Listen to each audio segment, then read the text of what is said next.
Fans, here we are, South Park, Pennsylvania. Again, this is a staple on the true BMX racers race schedule every year. So much history at this track. I am Donnie Robinson. Again, sorry if I'm worse looking now than ever before. It just happens at my age. What I was going to do is I was going to do like a favor for the moms this weekend, because I heard that Matt Polkamp was going to fill in for Tyler Brown. And we're still okay, moms, because listen, it is what it is. Nobody's going to beat the looks of Matt Polkamp. Yeah, that's true. That's a good point. But we aren't going to have Tyler Brown here with us today. He's got some team manager duties, GT Bicycles, making sure he's picking up those riders from the airport. So we got Ryan Burke here, which is not a stranger to the whole sport, to everything that is BMX. Ryan, thank you for showing up and being willing to talk with us and the riders. Absolutely, it's a pleasure. You know, what they told me was they wanted the two tallest guys in BMX to come down here and talk, so I figured, well, yeah, we're on like stumps on chairs just to see over the table. But yeah, between both of us together, we're not as tall as Polkamp is on his own. So. And the group that we're looking at right now combined is not as good looking as Polkamp. That's a good point. The guy is, oh my God, he's an Adonis. It's Magic Matt is what they're calling him now. Man, live. He's got to think that there's got, that I really do have a crush on him, because every time I see him, I'm like, dude, you're beautiful. And if you don't know Matt Polkamp, Google the guy, because he's going to have BMX pictures, modeling pictures. I don't know. If you don't know who Matt Polkamp is, I guarantee your wife, your sister, or your girlfriend knows who Matt Polkamp is. Absolutely. If they're coming to the races, yes, sir. Yeah. So again, in South Park right now. Let's. We didn't have a pre-show in Rockford, which was just last weekend. So we need to go back a little bit to Salt Lake City, Utah, just a few weeks ago. Man, it seems like months ago, but the schedule is just back to back to back. So we go back to Salt Lake City. I was there. The pro class, again, Maris Stromberg's the machine. He's back. Again, absolutely. He's really critical of himself. And when people call him the machine, like, he wants to be the machine. If he's not doing well, he's like, don't call me the machine. And now I think we can again, right? Well, and a guy like him, he knows what it takes to, obviously he's two-time gold medalist. He knows how to turn it on. Yeah. And if something's wrong, he knows how to fix it. And by the next weekend, whatever was ailing him the week before, he's fixed that for the next week, and it probably strengthened somewhere else as well. So I don't think there's ever a time you can count him out. If he's at the race, he's a threat. Absolutely. So, and I think it's he stated that it was a little bit of lack of motivation, which, come on, I mean, with 2 gold medals, how much higher can you go than that? And again, so I think he's got that motivation back. He wants to get the job done with the USA BMX title. Correct. Clearly. So great to not great to have him back. I mean, obviously, just makes it that much more difficult for us riders. But then we got Corbin Shara, who also took a win in Salt Lake City. The kid, again, he's super humble, super skillful. Not that he hasn't been due for many more wins, but it was great to see him on top of the podium. Absolutely. Corbin is one of those guys that came on. He was a strong amateur, but then once he turned pro, he was one that people looked at like, okay, this kid's going to start winning right away. And the AA class is just so competitive that it didn't necessarily happen right away, but you always knew he was a threat. Mm-hmm. And so it's not a shock when he does win, but like I said, the class is so competitive that, or he's so talented that you would have thought maybe we'd have seen some more prior to this. But it's insane right now, the level of guys in your class and the comparativeness of everybody in there. You can't pick a favorite each weekend. Hell, every moto, And that's proof to this mic is kicking my butt right now. It's too loud. Yeah, I don't. So it's just proof, that the guys and gals that are consistently on top of the podium or a part of the podium. I mean, it just shows that's how great they are, because anybody at any given time can win. Oh, yeah. But for them to consistently put that together, I mean, that's proof to all the amateur parents out there that, I mean, anybody can come out with a win, but, to be that champion, it's all about, consistently putting it together. I agree. And it's more than just, the on the track stuff. It's the mental preparation, the whole machine thing with Maris. It's everything from the way he approaches the weekend coming up, starting on Monday with what he eats and how he sleeps and how he gets to the race and his routine leading up to the motos, it's all part of the machine that he is. That to have those consistent results, you have to have that routine and that same level of discipline to be at that level against the high level of rider talent that everybody in that class obviously has. So, hats off to guys like him and Sam and with Corbin. Nick's been up there. I mean, obviously you're on the set. You know that for you to be successful at a race, you don't just show up on Friday and think, all right, I'm going to have a good weekend. I mean, you start, obviously it's months and months and months and years in some cases of preparation, but you can't not do your homework during the week and show up and expect to ace the test.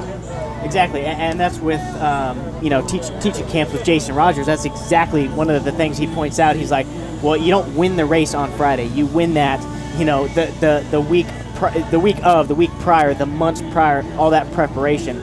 So again, champions aren't made in one day, 1 month. It takes years and years right. of trial and testing and all that good stuff, and that's great. And so we head to Rockford last weekend. The Rock. Again, the track that just suits the power rider. Super long first straightaway, hardly any jumps, all pedaling.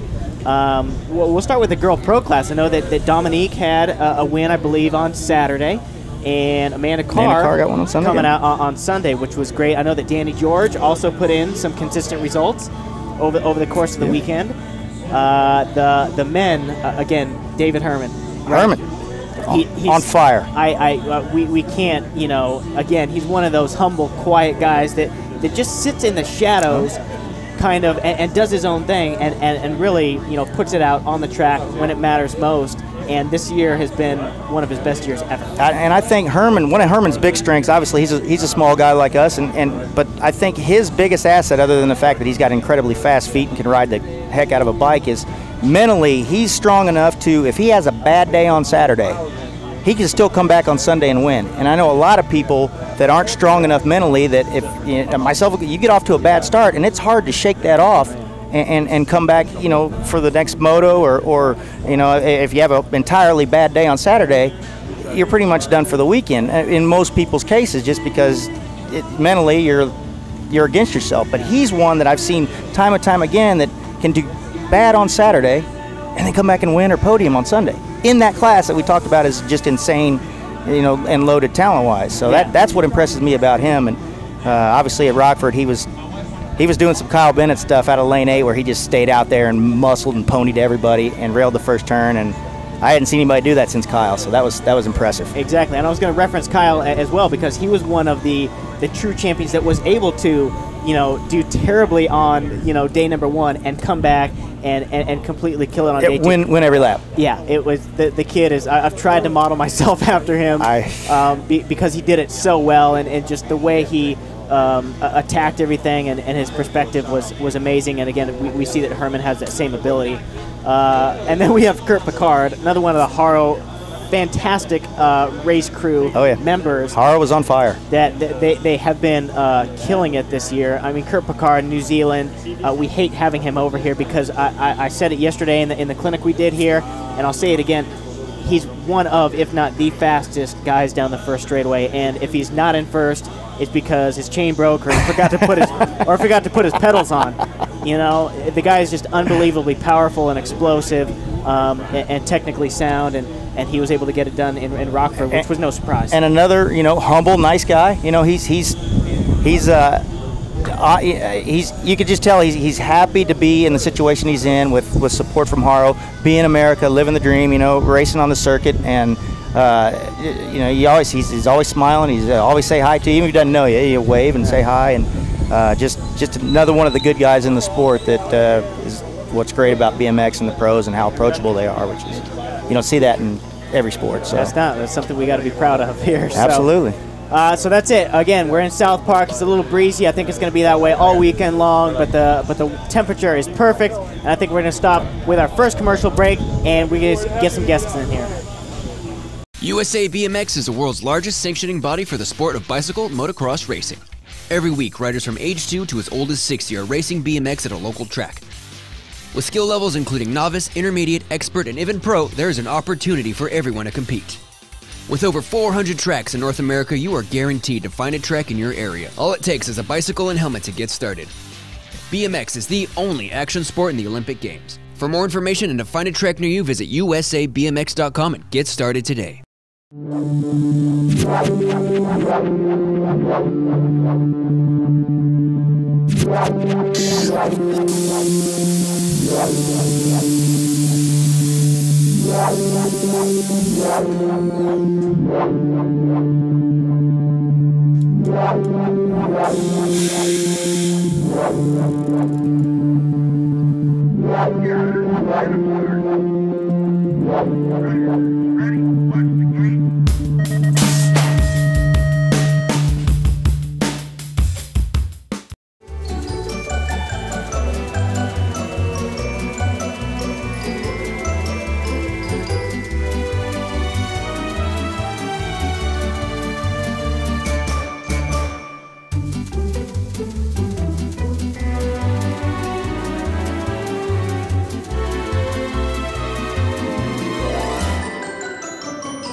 Pre-show back, please don't adjust your contrast. We're doing a reverse Oreo here with Jeffrey, the Jeff Meister Upshaw.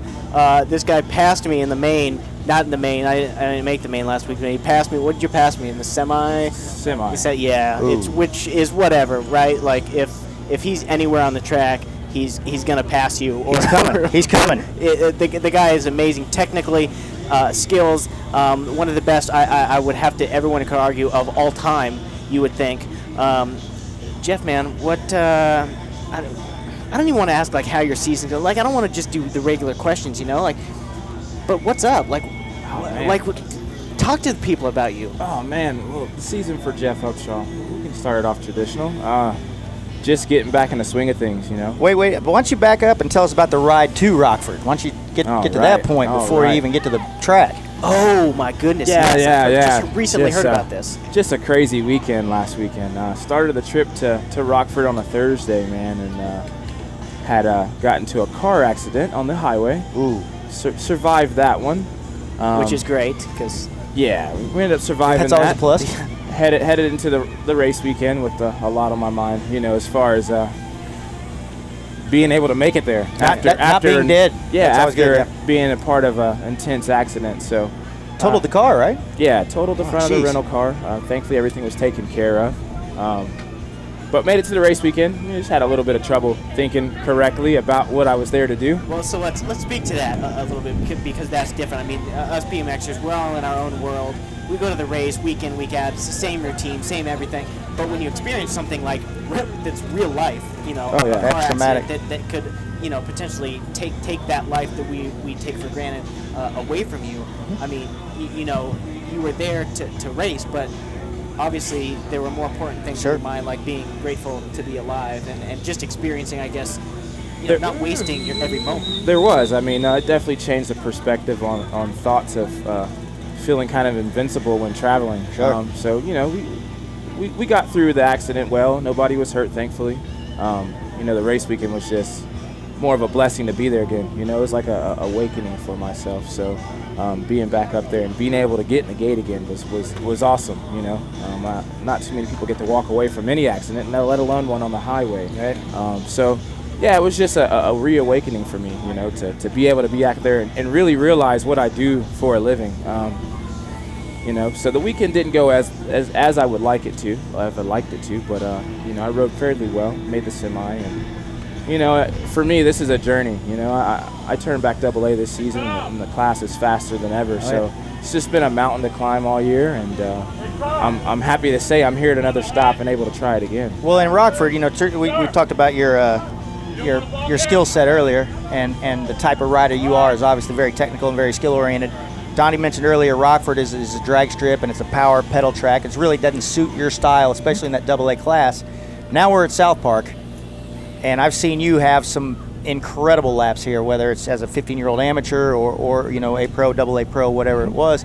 This place obviously has got to feel like Disneyland for you. Yeah, I feel a little more at home here. I know going into Rockford, I was like, man, you know, this is a lot more pedaling than I would prefer to do myself. So This track here is a little more downhill with a lot more jumps on it, so I do feel at home here. I do really well at this track, due to that. I have a little more laid back of a riding style, so less pedaling, more jump seems to work best for me. That's a good formula so, for you. We're coming to here, happy to be here and ready to ride, more or less. Like I said, this is all a journey for me, and another weekend healthy is always a plus. Absolutely. So let's talk about that journey. Kuwahara backed. You are performing more clinics. Yes. You're teaching clinics. Again, there's so much more than, it's not just money for us. It's about, and we don't even want to say it's giving back. It's more paying it forward to what we've experienced from those that have helped us. Tell us a little bit about those. Well, we set up a Kuwahara clinic tour, basically trying to rebrand the name and get the name back there in front of people as well. And, like you said, it's a way to pay it forward. There's a lot of superstars that are underneath us, so to kind of have them tap into their talents early, it's just not going to do anything but enhance the sport. So, I've been making a lot of stops to stop different places and see riders that may not get to come out to the nationals but are really talented. So we've been able to touch home bases and really get more people excited about BMX. I think I'm on like my 12th clinic this year. Wow. So we've been traveling and doing a lot of that.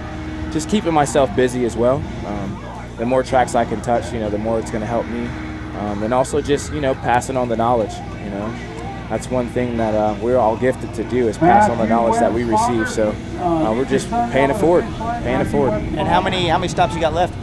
Oh man, I got a pretty busy schedule on the way out too. Our, racing as a AA, we have a few less races than we had prior. So I think I have like 7 or 8 more stops clinic-wise for the rest of the season. Where can the fans find those stops? Yeah, if you guys follow me on Facebook, Jeff Upshaw, I post most of my clinics on there.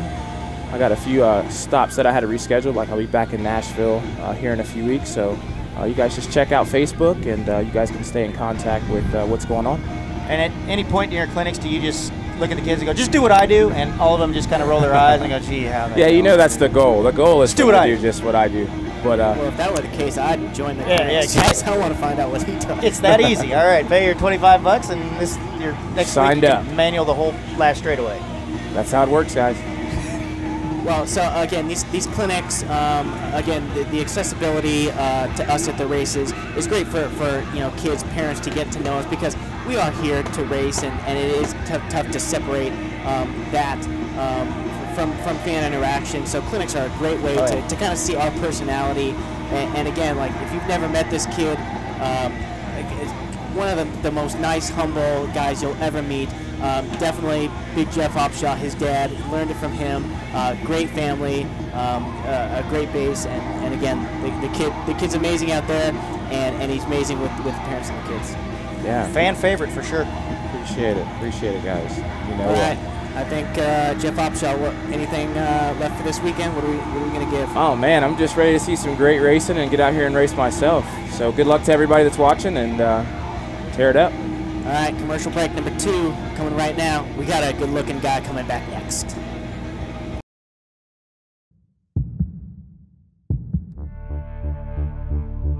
I was born in California like my new stats bloodline. Okay, Ryder, let's set him up. But I didn't start racing until my family and I moved back here to Toluca, Mexico when I was 11. I ride and train now all the time. Maybe one day I'll go back to race in the USA. Maybe even win the USA BMX Grand Nationals.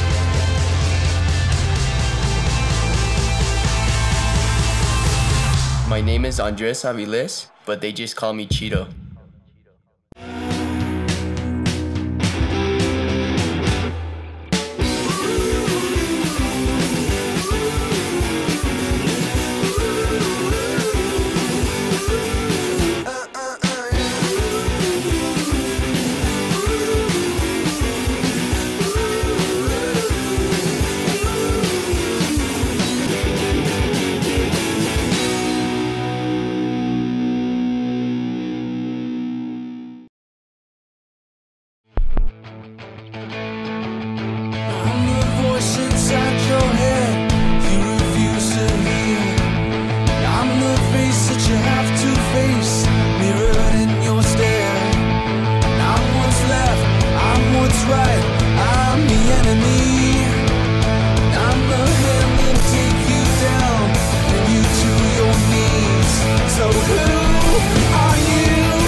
next guest, quick Nick Long. He left 2-time #1 amateur, jokester, Haro, top pro, Haro team manager, I think now. New role. He's this guy. I thought I was wearing many hats. Went to the hat store just putting on all these hats just very recently. So Nick Long, we'll start, I guess, with your. I don't know if it's a newly assigned role or if you took it upon yourself, but Derek Petcher, the team manager for Haro, left to pursue other ventures, which left you basically stepping up to the plate and Literally in the driver's seat, literally. Yeah. DB, like you said, left to do some new things, and I kind of stepped up and gonna do my best, trying get everybody to the races, have a pit set up, let everybody at these races recognize Haro as a brand and as a a group of riders that all want to pit together, not just sit in their cars, rental cars. So we're out here, and I've been driving for the last 2 weeks. Drove from California to Rockford, Ohio Dreams here, and then head home on Sunday. And that's great. So I started off with the amateur titles. He's also a national champion, in the pro class. So this guy is always a threat. Has been turning it up this year. I know that race-wise, your results at the beginning of the year boggled your mind almost. You were performing to your own standards that poorly, and then all of a sudden, basically, you flipped a switch, and now you are winning races. How the heck? Because I need to know. Yeah, where's that formula? Yeah, at the beginning of the year, I was doing some training, whatever it was, and it wasn't working for me. So I kind of took a step back and looked at what I was doing, and I really just took it back to basics. I took it back to just doing gates at my dad's house, gym once a week, and I do the exact same workout. I go to the gym every week. It's 2 workouts and that's it. But yeah, I do probably nearly 400 gates a week. Wow. And the best part of my racing typically is the first straightaway. The rest of the time I'm just holding on and hopefully not casing anything or looking like an idiot. Well, it's working. 400 gates sounds like a lot, but obviously you've been known for your gate start pretty much your whole career. Well, definitely your whole career.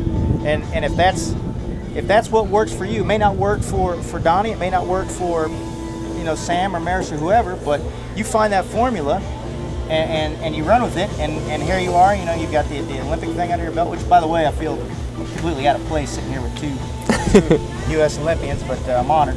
And for you to stay mentally strong, as we were talking about earlier, through the beginning of the season when you weren't having the success that you want, to be able to make that change and come back is a tribute to your mental stability and your willingness to focus on, like you said earlier, the basics and come back. And that's just something a lot of people can't do.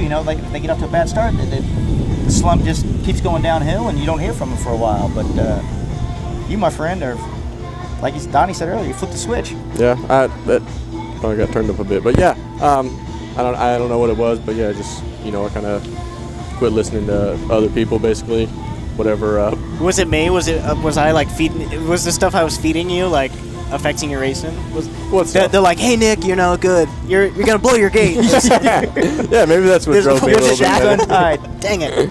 I was just out here to impress Donnie most of the time. Dang. Well, so yesterday here in South Park, I had the privilege of teaming up with the Haro race team to provide a little clinic out here for the riders. And again, this is just speaking to Nick's willingness and ability to promote his brand and himself and his riders, because his main goal was to provide this clinic yesterday for the kids to allow the kids to get to know the Haro race team, which again us as riders sometimes just stay in our pits a little bit too much, but again, great people. Everybody's got a different personality. Everybody is someone that you can look up to, and so the clinic that we had yesterday was a great opportunity for, again, your brand, your riders, Kurt, Picard, Corbin Sherraw, Brooke Crane, and yourself, to allow the riders to see the personalities that make up that team. I assume you're going to be doing more of these clinics? I'd like to. I mean, if I'm going to be driving driving the truck and trailer to a lot of these races, if we're typically we get there early. So yeah, I'd like to set up clinics just to promote the brand a little bit and help out. Whether we're doing free clinics or making a little extra money to pay for gas or whatever it is. I get a ton of stuff from sponsors like vans, tons of stuff. The whole trailer's full of it, and I love handing it out. It makes me feel good, and all the kids love it. It's a fold wallet, a bandana, whatever it is. The kids appreciate getting stuff and just associating with the pros. And yesterday's clinic, it should have been Donnie Robinson's clinic with Haro team because he ran the whole thing. Honestly, the four of us Haro riders seemed like we didn't really know what we were doing out there. I mean, I spoke up the best I could, but I was nothing compared to Donnie. Donnie's been doing this for a long time, and he's a veteran. No kidding. That was literally my second clinic I'd ever done. So no kidding. I had a good time, and it was a learning experience just watching Donnie out there. So the next one hopefully be better and be able to speak maybe like 3 minutes of worth of everybody's time. Not at all. Again, it was great to have, again, with the caliber of riders we had, each rider got to kind of experience the skills that each one of us kind of possess. And like I said, you doing so many gates a week, like teaching these kids gates, like it was a no-brainer. Like, Nick's going to be teaching these kids gates. Nick needs to teach me gates. It's as simple as that. So again, it was great to have such a diverse group of riders. And yourself this weekend, have you typically done well here? I've only raced here once as a pro. I raced once as an amateur. Last year, I nearly crashed in the semi. I think Don here was making some heroic move and made it in. What did we do? You had an awesome line in the first turn. I congratulated you on it. He will bully his way. No, it wasn't a bad move. It was just the way he took the turn. I mean, I can't do that. I skeptically make it around the turn, every turn. So like I said, I get down the first straight fast, and then it's just like, the whole track. But yeah, last year, I think I blew off my pedals in the first day, and then the second day it rained out, but I won the quarter and had a good time, so I ended up getting third.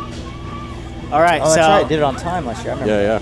Nick Long, I mean, for you amateur parents that are getting into the sport, I mean, he's done it. He's really done it all. I mean, more than even myself and 99% of the other pro, the amateur titles, twice, the pro titles, the Olympics, the consistent race wins that he's putting in right now. I mean, he's somebody to model after, and proof that you can come from the amateur ranks and succeed there, and then take it to the pro class into a career. Yeah, I mean, you got to stick with it, make goals, and hopefully accomplish them. And you seem like you're always having fun. Even if you've had a bad weekend, you still seem like you're having fun. Yeah, sometimes too much fun. Actually, at this moment, I'm working through a few things personally, but I always got a smile on my face. I'm always cracking jokes. That's what helps me at these races. Yeah, that's what I want. I can't get too serious. Then I think about something too much. Right. A bug flying in front of the light, and I blow it. I got to sit there and me and Don shaking hands or whatever, cracking jokes, or whoever is up there. I'm always the one up there having a good time and try not to be too tense. Right. I know who the people are who get like that, so I don't try to talk. Like our next guest. Yeah, I'll crack uptight Sam. Just. I'll crack one joke with him in like a half hour before first round or something, and that's about it for the day. Right. But I'm trying to keep it light out there and do the best I can. I come prepared to have a good time as well as do the best I can on my bike. So does driving the truck to the races, does that help you have a little bit more time to relax rather than airplane it in here and get into serious race mode right away? Driving the truck and trailer, it just brings me back to being a kid. Just hopping in the me and my dad drove to every race as a kid. I didn't do that good as a young amateur, but my dad took me to every race. But yeah, so same thing. We show up, we get there early, we get time to go ride the national track or a different track on the way. Like on the way to Rockford, we stopped in Nebraska and got to ride a little track for a little bit. So yeah, it keeps your mind clear. You're not stressing about the airports, packing your bike and stuff. You just kind of throw it in the trailer and you can get there and ready to have a good time. That's what it's all about. That's what it's all about. All right, keep an eye on Nick Long this weekend. I hope to be equal with him in first and second would be nice, but keep an eye on this guy this weekend. He's definitely going to carry that positive momentum into this weekend. Last commercial break right now, then we got our last guest. safety, and peace of mind. These are things we want most for ourselves and our loved ones. Now, thanks to the simple, low-cost V-Alert from VSN Mobile, added security is just one touch away. No one wants to ask for help, but when the time comes, V-Alert makes it easy. V-Alert's instant communication is valuable across generations. With a range of up to 300 feet outdoors, track your child at a busy park or mall. A visual and audio alarm sounds beyond that boundary, reminding children to return and letting you know they're out of reach. Seniors will also find peace of mind. By wearing the device regularly, your 3 pre-programmed contacts are always at the ready. With technology so advanced, it can detect falls as they happen. The waterproof V-Alert offers instant communication, even in the tub or shower. V-Alert also enhances personal security. Dark parking lots are less stressful with help just a click away. Hitting the V-Alert button texts a location to your contacts and sounds the alarm to scare off the ill-intentioned. V-Alert is a great tool for active lifestyles. Clip the V-Alert to your child and be notified of bicycle or skateboard crashes. With up to 1 year of battery life and no required monthly monitoring fees, V-Alert works easily with your Apple or Android phone. Just download the app, program your contacts, and get started.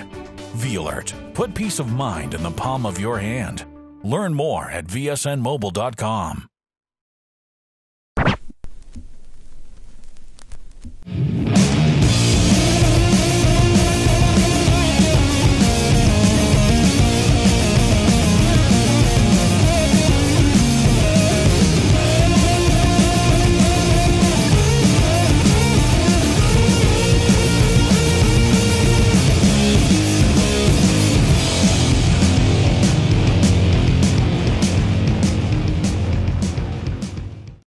Meet Dan and his dog Bongo. They started their own dog biscuit company, but Dan wanted more, so Dan worked with Fast Signs. They created a plan to attract more customers, get more business, wag more tails. Still, Dan wanted more, and Fast Signs provided more.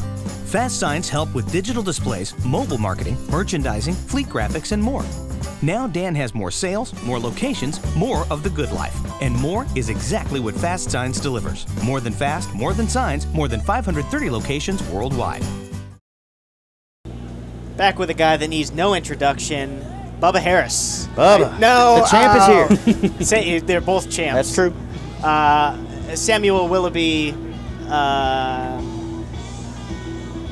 The Kangaroo Kid. We've missed you at the past few races. Why the people want to know, and I don't really care why you weren't at the races. It was great that you weren't, but they want to know where you were. I got deported, so I had to. Gosh, dang it! I had to leave. You Aussies. No, it's crazy. What did I miss? 2 weekends? Two weekends. It feels like 2 years. 2 weekends in 5 years, and everyone's coming up to me and they're like, "What's happened? Where have you been?" Yeah. I guess that shows how committed I've been to this series for 5 years. Well, and then you're not here for 2, and you got little kids lined up in front of the trailer just looking at Carnes. Yeah. Sam, like, Sam doesn't look as good nowadays. Yeah, what happened? No, I just had a pretty full schedule with I had to go back to Australia. Like, that was a commitment I had to fulfill with all of our government funding and that sort of thing back home. So it's good for me to get back to Australia when I can. It's only once a year now, so went back there, raced the national champs, and then from there it was straight to Papendal, and then 2 weeks on the road back here. And it got to the end of that 4-week stint, and I just felt a bit flat. So I decided to, with the blessing of Redline, skip Salt Lake and much to my disgust, my favourite race of the year, Rockford. So but I've never been to South Park, and I wanted to pick one of the two. And this was a place that you grow up as a kid and from another country, and South Park's where you want to go. South Park and the ABA Grands. So I decided to come here because I've never been here, and it's a new place, and gave me some time to do some work again. And nothing drastic though, nothing as dramatic as everyone thinks. No, well, and that's, again, getting into the life of a professional BMX racer. This travel, you may not know, it just takes it out of us. And again, I wasn't even racing as much as Sam, but I was, doing still that international travel for the commentating, and it took it out on me, let alone like going and continuing to race. So not at all do I question or fault, you know, the reason that you've taken a couple weekends off, because it's necessary for us. I mean, you know, to be at every race, to perform week in and week out is terribly difficult on its own, let alone the way the class is right now. And so, you know, I don't know, I agree with you, absolutely, but to let other people know exactly why you weren't at these races, because we have World Championships coming up at the end of this month. We know how important they are to certain riders, you being one of them. Yeah. And again, like, you know, Sam is fully committed to the USA BMX, you know, series and interacting with all the kids and parents at the races. But sometimes you have to take a step back to keep progressing, because we know this guy is fully capable of just turning the world upside down with what he's able to do. And that's a little scary for the rest of the class to know that you've been in the lab for about 3 weeks now before you come here and then go to the World. Yeah, we brought old Sauce to Whiteback. Cranked the lab up back in San Diego for about 5 weeks. So no, it's been good, and I think as well it was a big year for myself and Elise, you know, with everything that happened earlier in the year with Elise's because they're mom getting married. Oh, that's not it. Oh my gosh, Elise, I'm sorry. I thought that was it. So that's I can see that was babies exhausting in itself, and so yeah, it all catches up with you eventually. And but yeah, thrilled to be back on deck and excited to race again. And that's how you need to go into races. It's no fun going to races when you're not 100%. Well, especially in that class, you know, if you don't show up there fully prepared and 100% confident, you might as well not come. Donnie's going to pounce on you. Exactly. Donnie's going to know. He will find you. He will find you and pass you and remind you at the finish line. All right, so let's again, stepping into the mind of a professional BMX racer. Again, we're so committed to our results out on the track. Sometimes, and I want to, you know, get this off my chest as well for myself as other, you know, pro riders. Like we understand that there's parents out there and there's kids out there that are constantly that look up to us and request advice or autographs. Sam, I want you to talk a little bit about that, like your mindset, you know, going around a race lap, and then how long after the lap do you need to like cool down and just release everything and be able to interact with people? Like, what's typically for the pro racer, like what should the parents you know, tell their kids in how long to kind of give us a little space?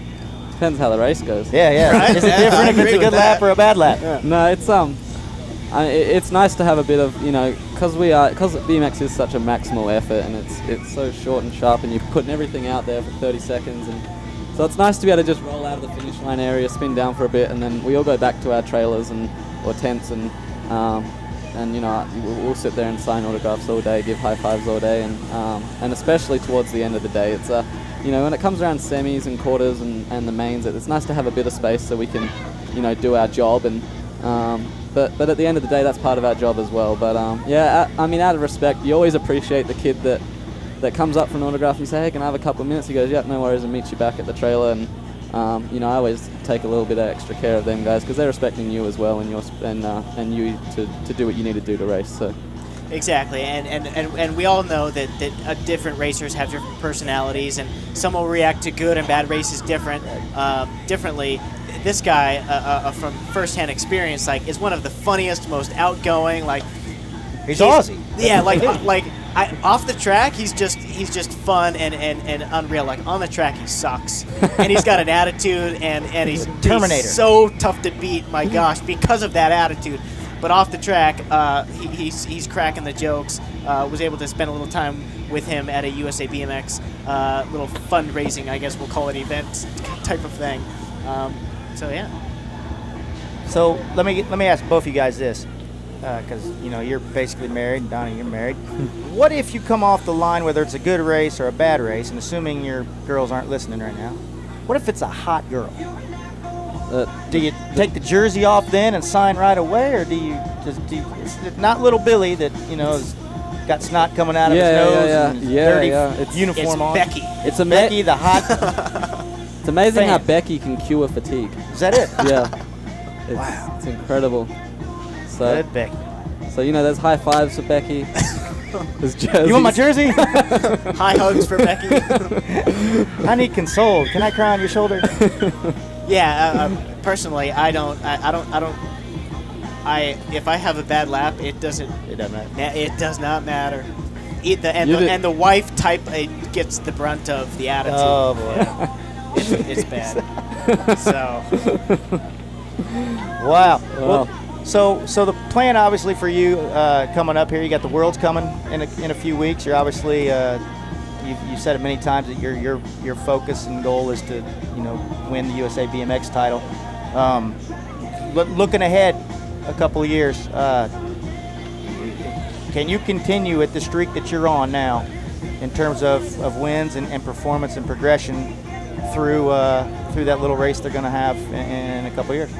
Yeah, definitely. I'd hope so, and that's part of the reason why it needs to be managed so correctly, and that's why making decisions, like I'm lucky to have people in my corner to help me make those sort of decisions, to step away at times. And well, I'm in your corner. I don't think you should race this weekend, just because, But just you got to know when to hold them, know when to fold them, so to speak, and that's something that as a 22-year-old is hard to do at times, because I'd be out there every weekend smashing myself and digging myself in a hole. That's just the way I am. Well, I'm 31 and I still do that, and it's not working. So I guess what I'm getting at is, if managed correctly and all goes to plan as far as everything that we've got in place, I don't see why not. I'm 23 in August, and I feel like the best is still to come. Wow, little Sam's in 23. Yeah, little. Gee, that's not fair. What were you, 17 when you came over here? 18, yeah. 18 years old. Yeah. That's proactive. It works. Growing up. That's amazing. So off the track, let's go back home a little bit here. Not Australia home, but back out to Chula. What's life like with the little poop machine running around? And I'm not talking about Elise. I'm talking about the dog. Oh, the dog? You got a dog. I was gonna say, what's wrong with Elise? Does she have a viral infection? Lazy. Severe diarrhea? Just lazy. Yeah, it's fun. It's that. Whose dog is it? It's Elise's dog. For the most part. That's how it starts, buddy. When it poops. Yep. When it needs to be fed. It's my dog when it comes to when I've got some time to play and that sort of thing. But it's been fun. It's something that Elise wanted, and so she got. Her Instagram used to be a bunch of pictures of you and her together, and now it's just her and the dog. Yeah, I know. I haven't seen. I don't have Instagram, but so I've heard. I'll tell you, that's what's going on. Is there what else is on it? It's just her and the dog, man. Okay. No dies. There used to be what was it? Man Crush. What is it? Man Crush Monday, I think, is the thing on there. Okay. Now that was you always. That was me. It was a couple times me, but usually it was you. And then and now it's all dog. All dog. All dog. Yeah, that's the way Could be worse. It's been like that at home as well. I haven't eaten in 4 weeks. You got to get the bowl. Just feeds the dog. Get the bowl on the ground, man. My clothes are dirty. Jesus. Well, I wish I could tell you how to help you out with that, man, but it is something going to get worse. So Okay. Just grin and bear it. Should I run? Nah, you're not going to do any better. I mean, your grass ain't greener, buddy, so just stay where you're at. Yeah. All right, well, that's that. We're gonna look for Sam to put in some good laps this weekend, because it is his first time here. You're gonna love it, man. Trying to make it as difficult for you as possible. It's my first race. It is his first race this weekend. Sam Willoughby, great kid, an amazing rider, as we all know. Burke, you got anything to wrap this thing up? I'm just looking forward to a good weekend. I wish both you guys luck this weekend, Double A. South Park, like we said, this place is legendary. Action's always hot, and I'm ready to get started. Cool. Let's see some action. Let's do it. All right, thanks for having me. I think we should do this. Thank you all again for tuning in. Two good-looking guys, one mediocre guy right here. Thanks again. I think we'll see you. I don't even know what the next stop. I think in Louisville. We're going to Kentucky. Yeah, we're going to KY. Kentucky. Another staple on the former sanctions series, but now it's USA BMX, and we're going to that KY Louisville, Kentucky. We're going to be there for the next pre-show. Hey, we'll see you right there. All right, y'all. Happy 4th, America. Far.